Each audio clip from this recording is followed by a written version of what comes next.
aqui. Renato, obrigado por sua participação aqui. A gente queria que você explicasse um pouquinho o que você está passando aí, quem são os grupos que estão por trás dessa tentativa de caçar o seu mandato. Salve, salve, Nassif, satisfação, boa noite, um prazer estar aqui no seu programa.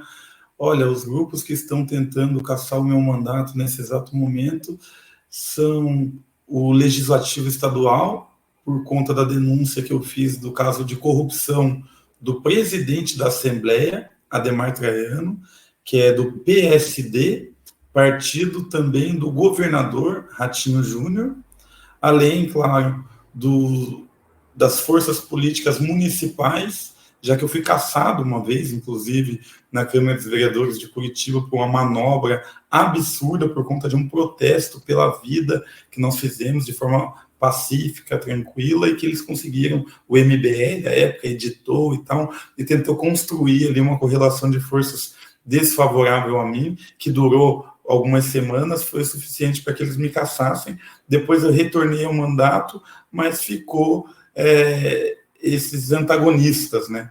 Também a mídia, para você ter ideia, o governador é dono de uma boa parte da mídia, o SBT aqui, a filial do SBT aqui no Paraná é dele, do Ratinho Júnior, é a Rede Massa, né, do Carlos Massa, e agora também o Ministério Público, infelizmente, porque quem acobertou o presidente Adhemar Traiano, que foi pego com a boca na botija, numa gravação de áudio, e pegou o cheque como propina de ele, mais o Plauto Miró, outro ex-deputado, de 200 e poucos mil reais, e quem deu sigilo e fez o acordo de não persecução penal foi o próprio Ministério Público. E eu denunciei. Ministério Público Estadual ou Federal? Exato, Ministério Público Estadual. Eu denunciei lá no Conselho Nacional do Ministério Público. E agora os promotores estão vindo todos para cima de mim, porque, de alguma forma, eu revelei os meandros do poder, como eles, entre eles, se blindam, né? Olha, gente, a gente tem trazido aqui os problemas gravíssimos que estão ocorrendo aí com os ministérios públicos estaduais. Viu? Esse é mais um caso, tem uma subordinação. O Serra fez muito disso aqui. O Serra aqui, quando acabou com a carreira do Gabriel Chalita e tudo, foi por cumplicidade com procuradores, com promotores. Eu estou denunciando o promotor de São João da Boa Vista faz tempo aí por todas as fotos de abuso. Já vieram aqui 7 ou 10 denúncias contra ele, todas arquivadas sem ouvir ninguém. Então, digamos, é um poder absurdo aí. O Conselho Nacional do Ministério Público ele tem que tomar cuidado aí. Tem que tomar cuidado, porque senão atuar... Inclusive nesse caso da Marielle, né? Inclusive nesse caso da Marielle. Foi retomado por algumas promotoras, mas o Ministério Público do Rio de Janeiro é altamente comprometido em relação às máfias que lá existem, não só no Rio de Janeiro, é no Brasil. A autonomia que foi dada ao Ministério Público na Constituição de 88, ela não foi bem refletida em relação aos interesses do povo e, sobretudo, os procuradores gerais, ou seja, a chefia do Ministério Público, não é eleita pelos promotores, e sim indicada pelo chefe do executivo, né? Eu acho que isso gera um grande problema também, né, essa organização. Além do orçamento depender aí dos governadores estaduais também, né? Então, é uma área...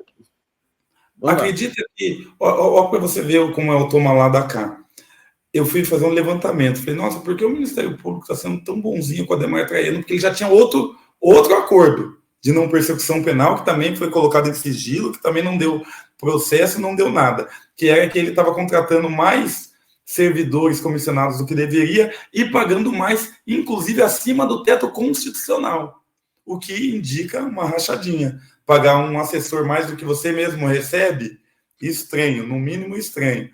E o Ministério Público foi lá e fez um acordo com ele.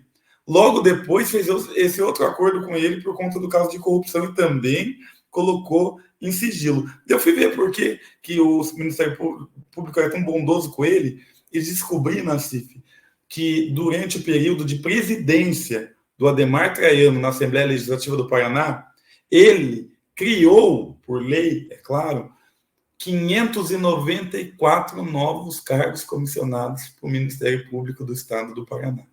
E mais auxílio creche e outros penduricalhos. Então, foi uma pessoa muito boa com o Ministério Público, e o Ministério Público, por sua vez, é uma pessoa muito boa com ele. Nessa dança dos famosos, quem se dá mal aí é o povo, né? Olha, eu vou te falar, viu? Se o Conselho Nacional do Ministério Público não começar a atuar, eles atuaram em São João aí, em Poços de Caldas, porque você tem algo importante aí, Renato, quando você fala em milícias e tudo, o GAECO aqui em São Paulo levantou que essas organizações sociais que terceirizam, quarteirizam serviços em prefeitura, especialmente na área de saúde e lixo, que o PCC passou a atuar através delas. Então, por exemplo, a minha cidade, que é Poços de Caldas, você tem lá contratos vultuosos aí com organizações sociais suspeitas, e o promotor não faz nada lá porque tem um pacto com o prefeito, sabe? Isso é um problema. Mas como é que está a sua situação? Eles estão tentando te caçar? Em que pé que está a situação? Olha, o pedido principal de cassação, que é aquele que eles apostavam todas as fichas, que era o que eu chamei o Adhemar Traiano, disse que ele não era rei, em primeiro lugar, já que ninguém é lá, né? Um regime democrático republicano. Em segundo lugar, eu disse que ele também não era exemplo de parlamentar, porque ele era corrupto. E esse é o fato, né? Daí ficou as testemunhas no entorno, os próprios parlamentares, né, da direita, como testemunhas de que eu chamei ele de corrupto, e ele, naquele momento, me pressionando, falando que ia cassar o meu mandato, porque eu não teria como provar o que eu disse, e isso seria uma quebra de decoro incompatível, né, a minha conduta com o que se espera de um parlamentar, segundo o presidente da casa. No meio do processo, eu anexei o acordo de não persecução penal dele e os áudios que o empresário... E é importante que se diga também, Nassif, as pessoas falam, os políticos são corruptos, e são, grande maioria, muitos. É uma falência institucional que a gente vive hoje, por isso o povo ficou tão... desacreditado da política, e por isso o povo acabou, infelizmente, pedindo intervenção militar. Justamente por conta desse tipo de gente, que também acaba pedindo intervenção militar, porque os militares também são corruptos e estão em conluio com eles. E isso o povo, infelizmente, não sabe. Agora, o Adhemar Traiano estava sendo corrompido por quem? Pela família mais rica do sul do Brasil. É importante que se diga. A família do Joel Malucelli. São os mais ricos do sul do Brasil, um dos mais ricos do Brasil, e que naquele momento tinha ganhado uma licitação para operar a comunicação da Assembleia. Uma licitação, salvo engano, de 8 milhões de reais.